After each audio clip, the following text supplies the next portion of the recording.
باللہ من الشیطان الرجیم بسم اللہ الرحمن الرحیم ان اللہ وملائکتہ یصلون علی النبی یا ایہا الذین آمنوا صلوا علیہ وسلموا تسلیما اللہم صلی علی سیدنا مولانا محمد وعلی آل سیدنا مولانا محمد واصحاب سیدنا مولانا محمد وبارک وسلم وصلی علیہ۔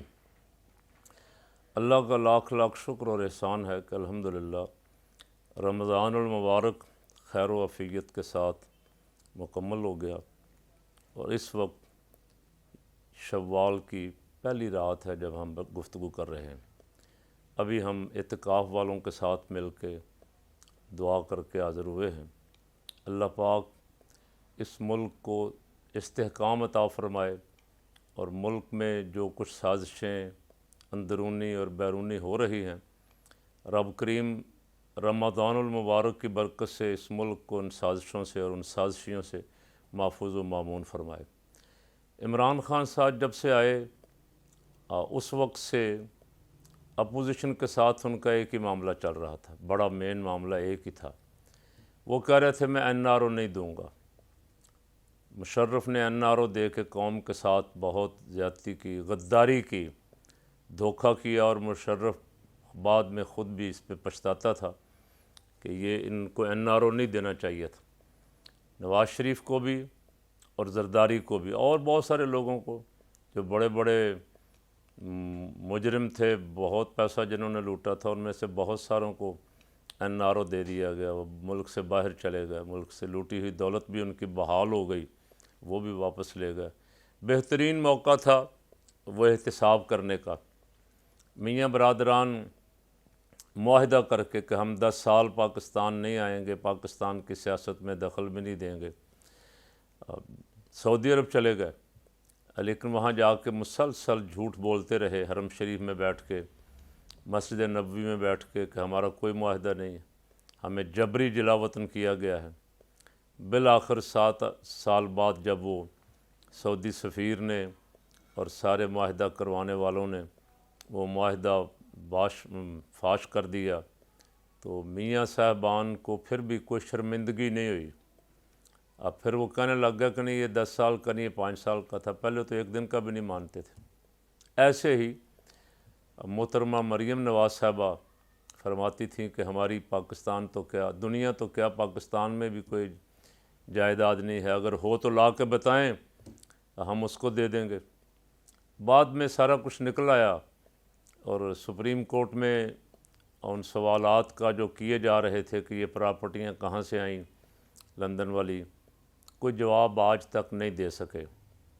سپریم کورٹ آخری دن بھی یہ کہتا رہا کہ ہمیں کوئی چیز لا دو، منی ٹریل لا دو، تاکہ ہم تمہیں باعزت بری کر دیں کہ یہ پیسہ وہاں کہاں سے آیا، کدھر سے گیا، یہ لوٹ کا پیسہ ہے، آپ کا اپنا ذاتی ہے۔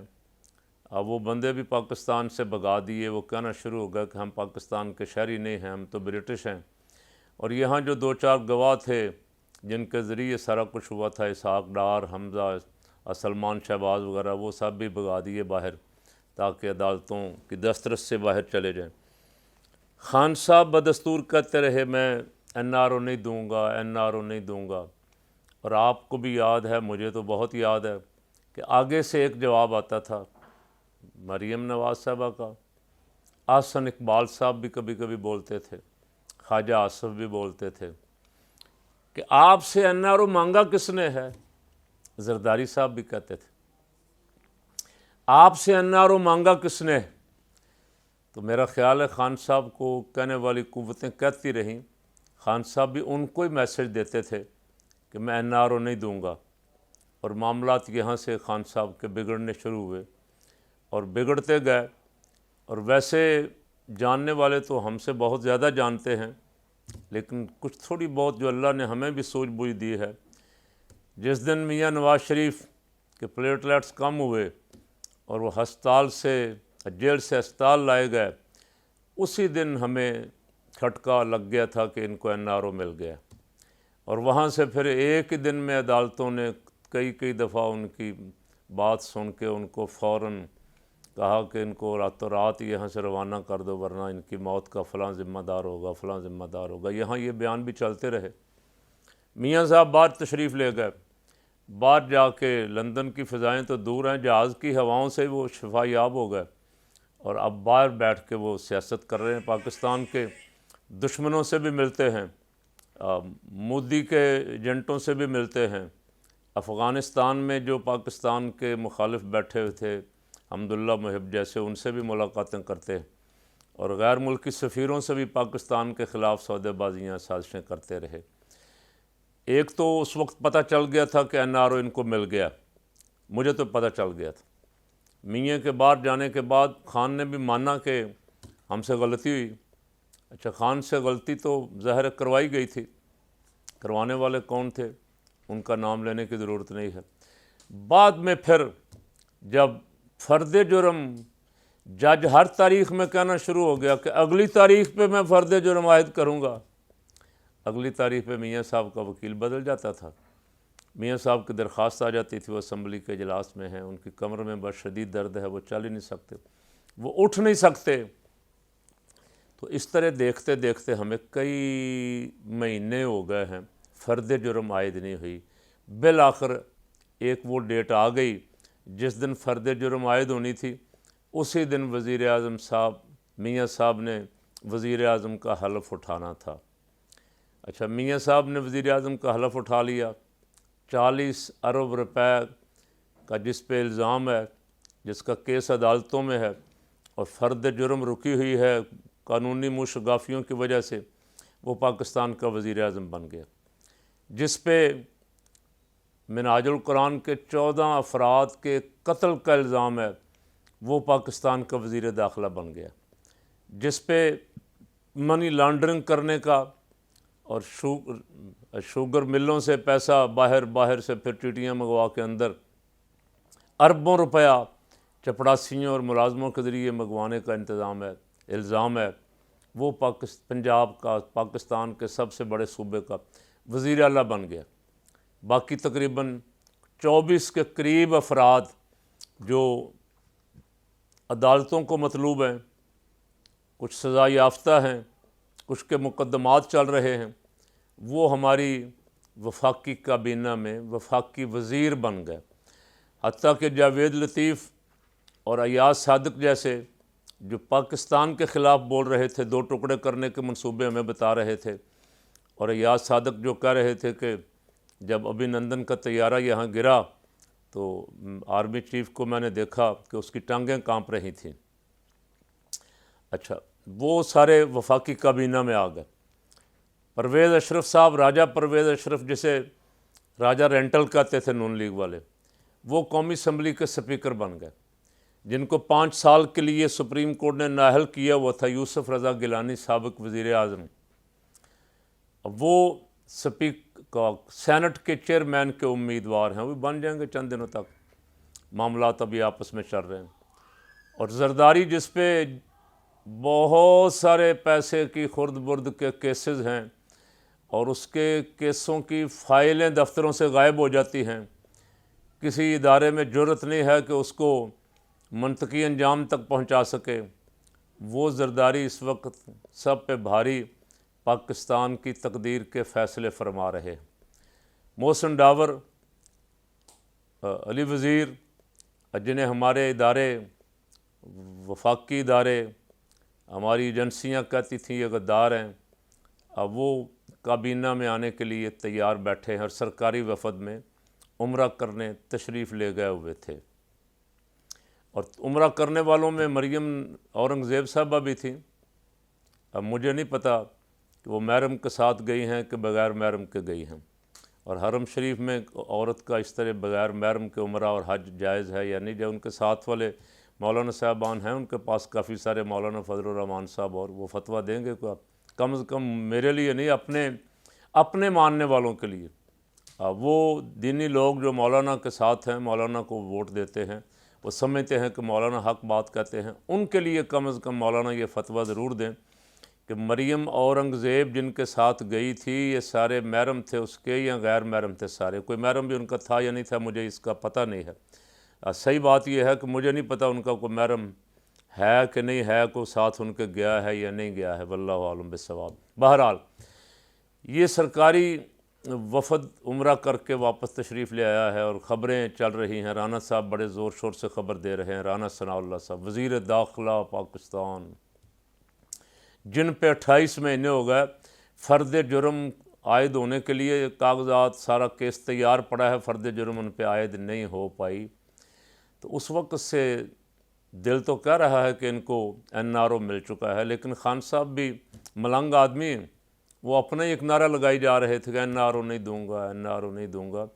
اور اپوزیشن والے صحیح کہتے تھے خان صاحب آپ نے کیا NRO دینا ہے، NRO ہم آپ سے تھوڑا مانگتے ہیں، NRO جس سے وہ مانگ رہے تھے اس کو گالیاں بھی دے رہے تھے، اس پہ گجرانوالہ میں تقریر بھی کی، اس پہ لندن سے ویڈیو بھر بھر کے بھی ڈالتے تھے، اس کو ویڈیو کی دھمکیاں بھی مریم نواز صاحبہ دے رہی تھیں، اور سارا وہ طبقہ جو ان کے خلاف بول رہا تھا NRO دینے والوں کے، پتہ نہیں کوئی ایسا دم کروایا مریم نواز نے کسی پیر سے، یا کسی اپنے جو جادو ٹونا کرنے والے ایک دوسرے کے خلاف یہ الزام لگاتے ہیں، مجھے تو نہیں پتہ ان کے جادو ٹونا کرنے والا بھی کوئی ہے، کوئی دم شم کرنے والا، بعض لوگ کہتے ہیں کسی نے ان کو بھی گلاس ہاتھ میں پکڑایا ہوا ہے، وہ ہر وقت پکڑ کے رکھتی ہیں، اور وہ کسی نے بتایا ہوا ہے یہ لوہے کا گلاس ایک پکڑ کے رکھنا یا اسٹیل کا ہے، پتہ نہیں واللہ عالم، تو ان کا جادو ٹونا ایسا چلا ان اداروں پہ، یا ان کے ویڈیو کی دھمکیاں چلی ہیں کہ ادارے ایک دم چوروں کے سامنے لیٹ گئے، جن اداروں کو ہم بہت پاورفل سمجھتے ہیں، ہم ان کا بہت احترام کرتے ہیں، کرنا بھی چاہیے، پورا ملک الحمدللہ ایک ساتھ ہے ان اداروں کے، اس لیے کہ وہ پاکستان کی حفاظت کے ادارے ہیں، اب وہاں سے سنا ہے واللہ عالم، سنا ہے وہاں سے نعرہ نیوٹرل کا آتا رہا، لیکن NRO مل گیا بہت بڑا، اور ایسا NRO مل گیا کہ خود 14 آدمیوں کا قاتل جو ہے وہ فرما رہا ہے کہ اب حکومت کی مرضی ہے، حکومت چاہے تو یہ مقدمات جتنے ہمارے لیڈروں پہ ہیں وہ ختم بھی کر سکتی ہے، عدالتیں بھی واپس لے سکتی ہیں، سپریم کورٹ کا فیصلہ بھی سپریم کورٹ کا فیصلہ بھی حکومت ختم کر سکتی، ان سب کو بری ذمہ کر سکتی ہے، اور میرا اپنا وجدان تو یہ ہے، یہ منت سماجت کر کے جس طرح بھی آئے ہیں، بہت ساری باتیں آ رہی ہیں اور ابھی آئیں گی، جس طرح بھی یہ آئے ہیں اللہ بہتر جانتا ہے، لیکن آئے اسی لیے ہیں کہ اپنے مقدمات کا خاتمہ خود اپنے ہاتھوں سے کریں، تو کیا پاکستان میں کوئی عدالت اس کا نوٹس لے گی کہ جب تک ان کی حکومت ہے ان کے مقدمات سیل کر دیے جائیں، ان کے مقدمات کی فائلیں جو ہیں وہ سپریم کورٹ اپنے قبضے میں لے لے، فائلیں غائب ہو جائیں گی یا آگ لگا دی جائے گی، اور پھر کہا جائے گا کہ ان کے خلاف ہے ہی کچھ نہیں، عدالتوں میں بری کرنے کے لیے عدالتیں تو ظاہر ہے ثبوت مانگیں گے، ثبوت سارے غائب کر دیے جائیں گے، تو کوئی ادارہ ہے، پتہ تو سب کو ہے یہ چند دنوں کے لیے ہیں، چند دنوں کے لیے لائے گئے ہیں، امریکہ کو خوش کرنے کے لیے لائے گئے ہیں یا کسی اور کو خوش کرنے کے لیے لائے گئے ہیں، پیچھے کیا کیا کہانیاں ہیں ساری آہستہ آہستہ بہت ساری تو آ گئی ہیں منظر عام پہ، باقی بھی آ جائیں گی، تو میں صرف اتنا گزارش کر رہا ہوں کہ کوئی ایسا ادارہ پاکستان کی سلامتی کا کوئی ادارہ ہے ایسا کہ جن پہ اربوں کے کیس ہیں، جن پہ قتلوں کے کیس ہیں، کسی طرح ان کے کیس جو ہیں سیز اور منجمد کر دیے جائیں، تاکہ جب تک یہ ہیں ظاہر ہے اس وقت تک تو عدالتوں سے ان کو استثناء ہے، کوئی ان کے خلاف پیش ہی نہیں ہوگا، مقدمات آگے نہیں چلیں گے، نہ مجسٹریٹ کی ضرورت ہے نہ جج کی ضرورت ہے کہ کوئی ان کے خلاف فیصلہ کر سکے، تو کم از کم اس ریکارڈ کو تو محفوظ کر لیا جائے، ان کے مقدمات کا ریکارڈ سیز کر دیا جائے، تاکہ کل جب کوئی مرد خدا آئے کسی اہم پوسٹ پہ تو وہ ان لوگوں کو جن کے خلاف جائز مقدمات بنے ہوئے، جنہوں نے ملک لوٹا ہے، جن کے خلاف ثبوت موجود ہیں، جو بے گناہ ہیں ان کے لیے تو ہم مطالبہ نہیں کرتے، جن پہ سیاسی مقدمات یا جھوٹے مقدمات ہیں ان کا کوئی ہمارا مطالبہ نہیں، جن پہ جائز مقدمات ہیں، جنہوں نے پیسہ لوٹا ہے، ان کے مقدمات سیل کر دیے جائیں، فائلیں محفوظ کر لی جائیں، اور جب یہ فارغ ہوں تو یہ مقدمات وہاں سے جہاں رکے ہیں وہاں سے شروع ہو جائیں، تاکہ پاکستان کے عدالتی نظام کی پوری دنیا میں رسوائی نہ ہو، اور عوام کا عدالتی نظام سے اعتماد نہ ختم ہو جائے. کہیں اتنے بڑے بڑے چور بھی جب چھوڑ دیے جائیں گے خدا نخواستہ خاکم بدہن، اتنے بڑے بڑے چوروں کو جب 5 سال بعد 10 سال بعد NRO مل جائے گا، تو پھر فقیر کی یہ بات لکھ لیں کہ یہاں اس ملک میں لوٹ مار سے ان سیاستدانوں کو دنیا کی کوئی طاقت روک نہیں سکتی.